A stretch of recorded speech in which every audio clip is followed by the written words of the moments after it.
கூட்டத்தின் பலம். சுட்டெரிக்கும் ஆப்பிரிக்க புல்வெளியில் ஆபத்துக்கள் எப்போதும் பதுங்கியிருக்கும். காட்டின் கொடூரமான வேட்டைக்காரர்களான சிங்கங்கள் கூட இந்த காட்டெருமை கூட்டத்தைக் கண்டால் சற்று தயங்கும். ஏனெனில் இவை எப்போதும் தனித்து நிற்பதில்லை. தனியாக இருக்கும்போது நாம் பலவீனமாக தோன்றலாம். ஆனால் ஒரு லட்சியத்திற்காக ஒன்றுபடும்போது எந்த ஒரு பெரிய சவாலையும் நம்மால் முறியடிக்க முடியும். முன்னால் நிற்கும் அந்த பெரிய எருமையின் நிழலில் ஒரு சிறிய கன்று பயமின்றி நிற்கின்றது. அது தன் கூட்டத்தின் முழு நம்பிக்கையை அவர்கள் மீது வைத்துள்ளது.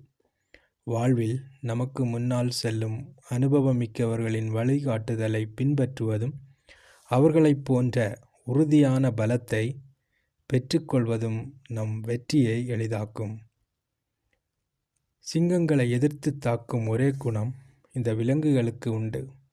பயந்து ஓடுவதை விட நிமிர்ந்து நின்று திருப்பி அடிப்பதே இவைகளின் குணம். உங்கள் வாழ்விலும் பிரச்சனைகளைக் கண்டு பின்வாங்காதீர்கள்.